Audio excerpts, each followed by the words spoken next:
Hello again, everybody. Gary Ferman and Matt Shodell here, and today we are talking about the most impactful new players on the 2023 Miami Hurricanes. And Matt, this is not a difficult topic, and it is not difficult to figure out where to start this discussion.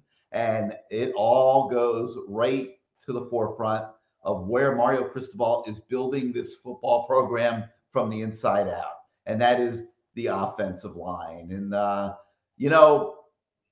it's kind of difficult to pick one of these three guys as the number one on the list, but we did make them number one, number two, and number three, so we could kind of talk about them in tandem. They really honestly could have gone in any order, and you'll see why as we go forward in this discussion. But that's offensive guard Javion Cohen, center Matt Lee, and then true freshman offensive tackle Francis Magoa. And Matt, the offensive line, to put it bluntly and honestly, was a little bit of a mess last year. I mean, they didn't get a lot done. The offense struggled. Tyler Van Dyke got hurt.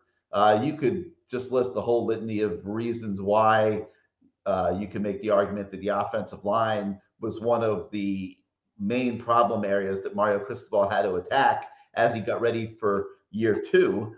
And now here he is with a total new look.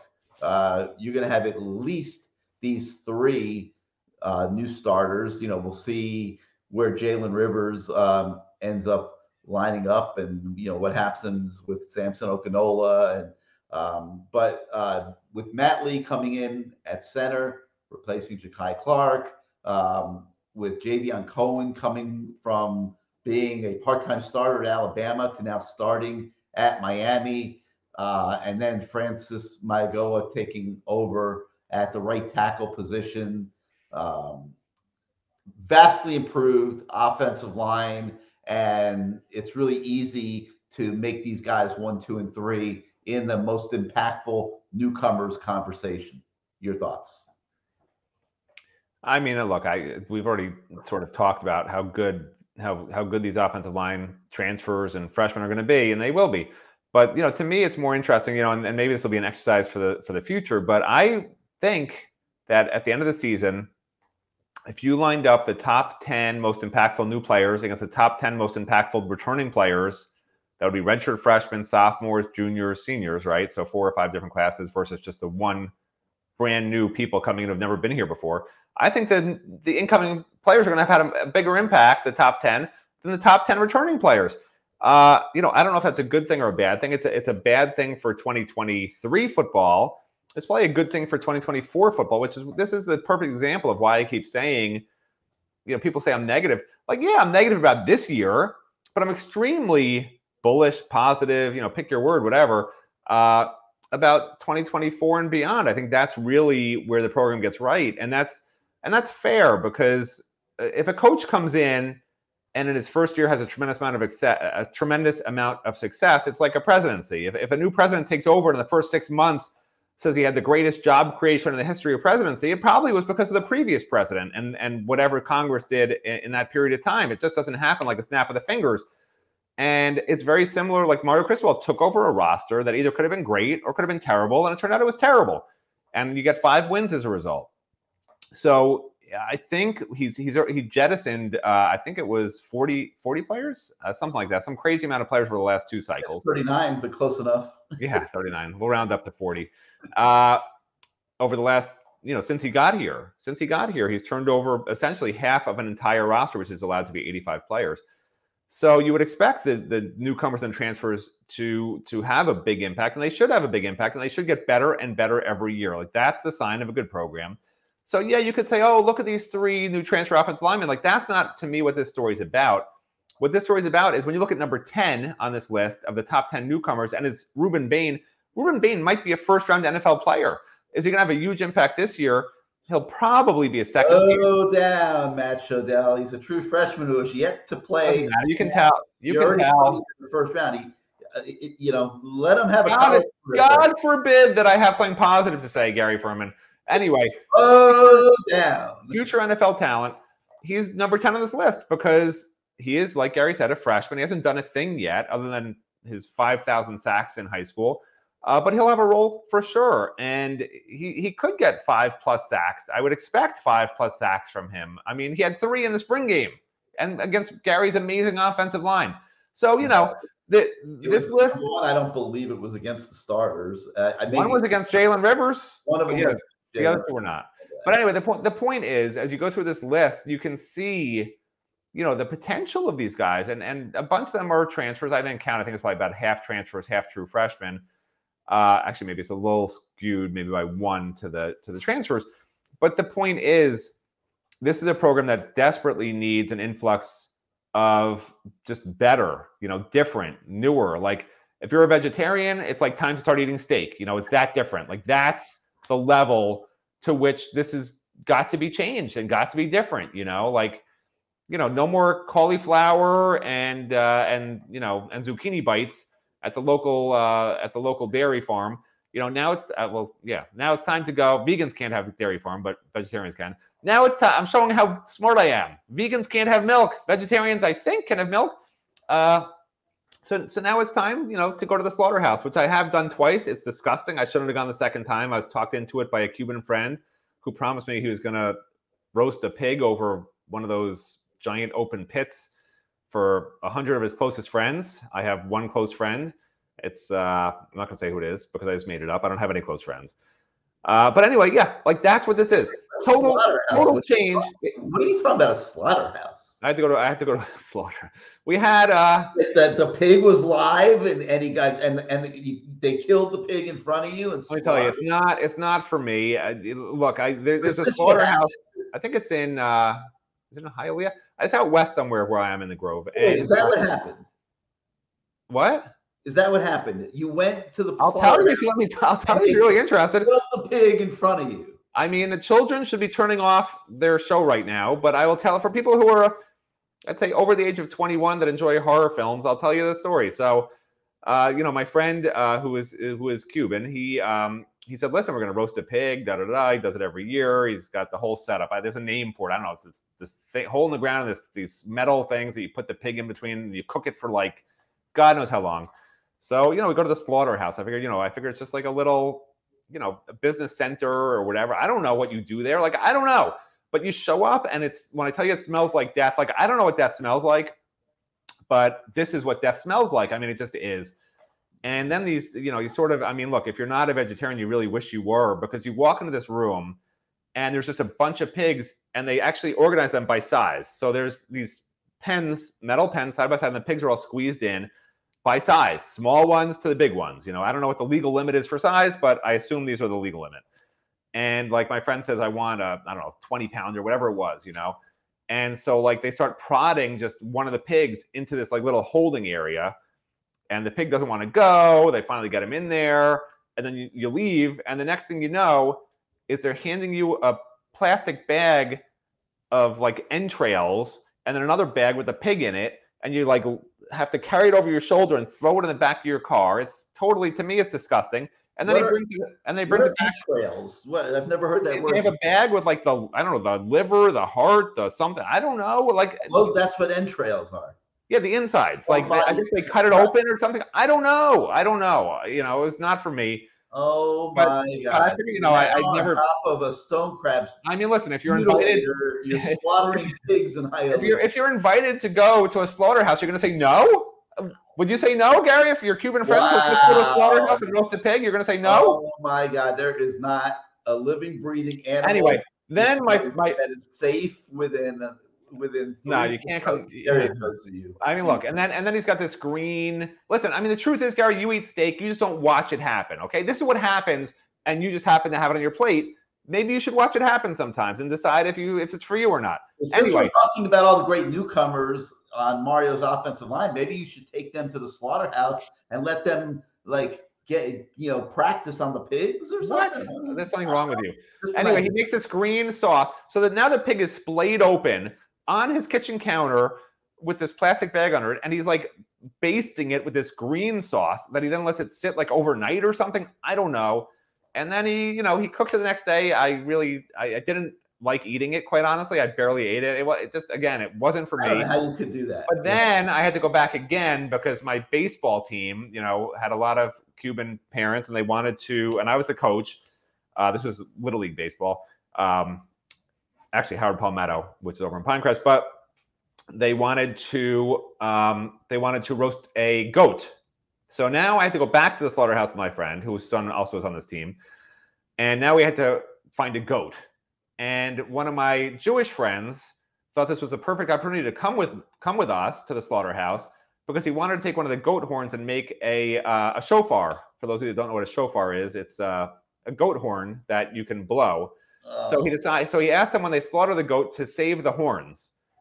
And then he put the horn up in the sun on his deck, on his roof deck or whatever, and waited 3 days, and he says it just rotted. So I don't know how they make shofars. I think it's a scam. It doesn't seem like, I guess it's is a ram and a goat different? I guess a ram horn technically. So I don't know if a ram, what's the difference between a ram and a goat? A goat that rams you? I don't know, but whatever. Goat horns do not work for shofars. I can tell you that, unless it's maybe specially treated with chlorine and Gary Ferman's breath. All right, let's get back to the point here. I'm sorry I asked. That's crazy. Yeah, don't ask next time. But the truth of the matter is, if I told you that Javion Cohen and Matt Lee and Francis Maigoa on the weekends were going together and slaughtering pigs, you'd be all fired up and well, it would be a good story. It would be a good story on the website. It would be a good story, but I don't recommend don't do it. Like honestly, I don't really eat that much meat anymore. It really is off-putting to go to a slaughterhouse. And I think everyone should go just to see what's actually happening to the stuff that change everyone's diets. Winds up on your plate. I mean, it's some people are all for it. It's like a way of life. I know. I'm not planning on I'm fine either way. Whatever. Anytime soon. You're not gonna see me eating those things anytime soon. All right, listen. Let's get back to point here. I look at this most impactful newcomers. 1, 2, 3, Cohen, Lee, Maigoa. And, we put Cohen number one. I mean, he was one of the top O linemen at Alabama. They'll try to poo-poo it up there in Tuscaloosa. He didn't play hard all the time. They'll make up a million excuses to why he left there and now he's at Miami. But he was one of their better offensive linemen. So this is a very good pickup. But to me, when I watch practice, if you said to me, who's the most significant pickup of these guys, to me, it's Matt Lee. I mean, I'm watching this guy play center and the way he's making the calls and the understanding that he has of the game. And I'm saying this guy is taking this thing to a whole nother level. And, reminds me of days when Miami had really good centers like Casey Jones, Brett Romberg, to name a couple of them. And I think Matt Lee coming in here is a huge impact newcomer, and that we could have a very good debate on who should be number one on this list. And it's probably one that we won't be able to solve till we get a little deeper into the season. But anyway, so identifying these most impactful newcomers was a great exercise. It was number 4 before we got to somebody on the defensive side of the ball, and that is Francis's brother, Francisco. Easy to mix them up. Matt Shodell has done it already on more than one occasion. Thank goodness he has me editing his copy, so I fixed it. But Francisco Maigoa is going to be the starting linebacker. And if things go according to plan, he is going to transform the Miami defense because he is going to give them a reliable presence in the middle. And that's a lot. It's asking a lot, Matt, for a guy that comes from Washington State.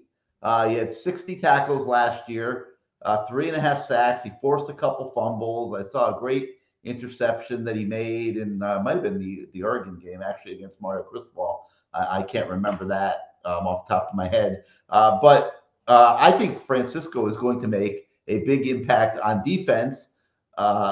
Maybe he could have been under consideration for the number 1 spot in this conversation. I mean, look, the biggest question about this whole thing is what parent names a child Francis and then names the next Francisco and then names the next one Francis? Who does that? Like, it's get pretty messy in the house, I imagine. It makes no sense to me whatsoever. It does create some editorial difficulties on our end. Gary was making it up. He doesn't edit my copy, obviously, because my stories are riddled with factual errors. If he actually edited them, maybe there wouldn't be so many errors in there.